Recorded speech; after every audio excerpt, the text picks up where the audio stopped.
انسان کی زندگی میں غربت کیوں آتی ہے؟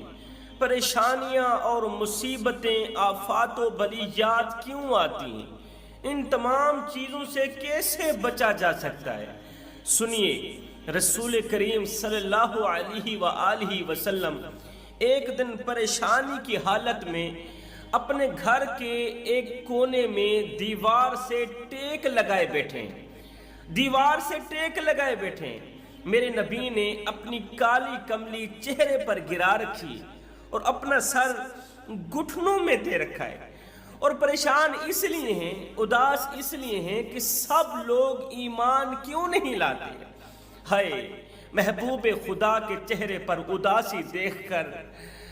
پریشانی دیکھ کر اللہ نے بڑے ہی پیار سے فرمایا، او میرے محبوب، ہم نے یہ قرآن آپ پر اس لیے تو نازل نہیں کیا کہ آپ مشقت میں پڑ جائیں، آپ پریشان ہو جائیں۔ آپ کے حسین چہرے پر غمگینگی دیکھ کر فرشتوں کو بھی رونا آ گیا ہے، فرشتے غم میں مبتلا ہو گئے۔ جوانوں، جتنی بار میں یہ آیت اپنے منہ سے کہتا ہوں تو میری آنکھیں نم ہو جاتی ہیں۔ آپ بھی جب پریشان ہو کر گھٹنوں میں سر دے کر بیٹھتے ہیں اور پھر سجدوں میں اللہ کو پکارتے ہیں تو وہ آپ کی پکار کا جواب ضرور دیتا ہے۔ اگر یقین نہیں آتا تو کبھی نماز اور قرآن میں اپنے اللہ کو پکار کر دیکھ لینا۔ اگر آپ کو یقین نہیں آتا تو آزما لینا، کبھی قرآن میں، کبھی سجدے میں، کبھی قیام میں، رکوع میں، نماز میں آزما لینا۔ حضرت سیدنا علی المرتضیٰ شیر خدا کرم اللہ وجہ الکریم نے فرمایا جب میرا جی چاہتا ہے کہ میں اللہ سے کلام کروں، اللہ سے ہم کلام ہوں، تو میں نماز پڑھنے لگ جاتا ہوں، اور جب میرا جی چاہتا ہے کہ میرا رب مجھ سے بات کرے، میرا رب مجھ سے کلام کرے، تو میں قرآن اٹھاتا ہوں، پڑھنے لگ جاتا ہوں۔ آج ہماری زندگی پریشانیوں کی قید میں ہے، ہماری سانسیں الجھنوں کی دلدل میں ڈوبی ہوئی ہیں۔ کل تک مال میں برکت نہیں تھی، آج تو عمر میں بھی برکت کا قطرہ نظر نہیں آتا۔ ایک وقت تھا کہ کھانے پینے کو تو کچھ نہیں تھا، دو دن بھوک سے کاٹتے تھے، دو دن کھانے کو نہیں ملتا تھا، بھوک سے کاٹنے پڑتے تھے تین دن، لیکن وہ بھوک اور پیاس ہم پر کچھ اثر نہیں کرتی تھی، اس لیے کہ زندگی میں سکون تھا، اس لیے بھوک پیاس اثر نہیں کرتی تھی۔ زندگی میں سکون تھا، دل کو قرار نصیب تھا، یہ جو قلبی سکون تھا دولت کی کمی محسوس نہیں ہونے دیتا تھا۔ لیکن وقت نے ایک دم کروٹ بدلی، وقت نے ایک دم کروٹ بدلی، غربت کے جنازے اٹھتے نظر آئے، اچھے دن عروج پر دکھائی دینے لگے،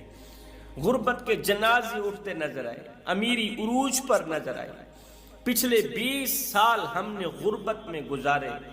آج امیری کے 2 سال نہیں گزرے کہ قلب نے ایک سرد آہ بھری، ایک سرد ٹھنڈی سانس نکلی قلب سے کہ وہی غربت اچھی تھی کہ کچھ نہ ہونے کے باوجود بھی سکون کی شمع ہر وقت دل کو روشن کرتی ہی رہتی تھی۔ یہ میں صرف اپنی یا کسی اور کی کہانی نہیں سنا رہا، گھر گھر کا یہی حال ہے۔ میرے معاشرے کا گھر گھر پریشانیوں اور مصیبتوں کی دلدل میں پھنسا ہوا ہے، مصیبتوں کی آگ میں جل رہا ہے میرے معاشرے کا ہر ایک گھر، خصوصاً گھر میں شادی شدہ عورتیں ہیں تو وہ پریشان، کنواری لڑکیاں ہیں تو وہ اچھے رشتے کے لیے پریشان، اگر والدین زندہ ہیں تو نافرمان اولاد کی وجہ سے پریشان، اور شادی شدہ جوڑے اولاد نہ ہونے کی وجہ سے پریشان۔ یاد رہے، 3 چیزوں کی وجہ سے ہماری زندگی کو پریشانیوں نے آ گھیرا، ہماری خوبصورت زندگی کو پریشانیوں نے اپنی دلدل میں پھنسا لیا 3 چیزوں کی وجہ سے۔ پہلی چیز، ہم زندگی کی بھاگ دوڑ میں اس قدر مصروف ہو گئے، اس قدر مصروف ہوئے کہ اللہ سے کچھ مانگنے کی فرصت بھی نہ ملی۔ یہ بہت بڑا گناہ ہے، اللہ کے حضور دامن پھیلانے کا وقت بھی نہ ملا۔ اللہ تو فرماتا ہے تم مجھ سے مانگو میں تمہیں عطا کروں، جب وہ کہہ رہا ہے تم مجھ سے مانگو میں تمہیں عطا کروں، پھر بھی اگر ہم اللہ سے نہیں مانگ رہے تو یہ بہت بڑا گناہ ہے نا۔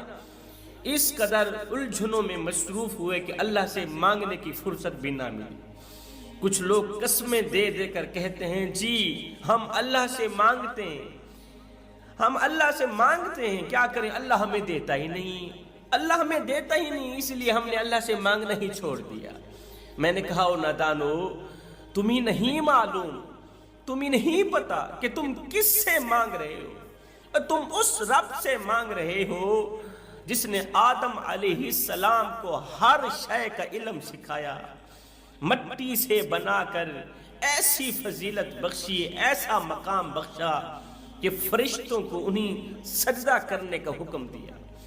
جس رب نے ابراہیم علیہ السلام کو آگ میں جلنے سے بچایا، یونس علیہ السلام کو مچھلی کے پیٹ میں زندہ رکھا اور مچھلی کے پیٹ کے اندر ہی انہیں کھانے کی چیزیں مہیا کی، دہشت والے دریائے نیل کے 2 حصے کیے اور موسیٰ علیہ السلام کو باخیر و عافیت دوسرے کنارے تک پہنچایا، عیسیٰ علیہ السلام کو بنا باپ کے جس رب نے پیدا کیا اور ساتھ میں مردوں کو زندہ کرنے کی صلاحیت بھی بخشی، زکریا علیہ السلام کو بڑھاپے میں کی گئی ان کی خواہش پر اولاد نرینہ سے نوازا، جس رب نے سلیمان علیہ السلام کو جنات پر سربراہی بخشی، جس رب نے اپنے محبوب کو پوری دنیا کے لیے ہدایت کا سر چشمہ بنا کر بھیجا، اور جس رب نے کہا کہ میں اپنے بندوں سے 70 ماؤں سے بڑھ کے محبت کرنے والا ہوں، 70 ماؤں سے بڑھ کے محبت کرتا تھا، کرتا ہوں اور کرتا رہوں گا، وہ رب تمہاری التجا پر کن فیکن کیوں کر نہیں کہے گا؟ اس لیے کہتا ہوں بات تو ساری بھروسے کی ہے نا۔ اگر سچے من سے اللہ پر یقین کریں، سچے دل سے اللہ پر توکل کر کے کچھ طلب کرو گے تو وہ اسی دنیا میں ہی رزق کی بارش کر دے گا، معجزات کی بارش کر دے گا، جس نے اپنے انبیاء کرام کو ہمیشہ سرخرو رکھا، جس رب نے اپنے انبیاء کرام کو ہمیشہ کے لیے سرخرو رکھا، تو وہ رب ان کے ماننے والوں کی تمنا کیسے رد کر سکتا ہے؟ ان کی خالی جھولیوں کو کیوں کر نہیں بھر سکتا؟ اس لیے اگر موت بھی سامنے ہو تو یہ سوچ کر چلتے رہنا کہ جیت تمہاری ہی ہوگی، جیت حضرت انسان کی ہی ہوگی، پھر ہر کرشمے کی گواہی تمہاری خود کی آنکھیں ہی دیکھیں گی۔ بس ایک بار تم اللہ سے مانگ کر تو دیکھو۔ دوسری چیز، جب سے ہم نے مخلوق خدا کے زخموں پر نمک چھڑکنا شروع کیا، ہماری زندگی برباد ہو گئی، تانے دینے شروع کیے، دل توڑنے شروع کیے،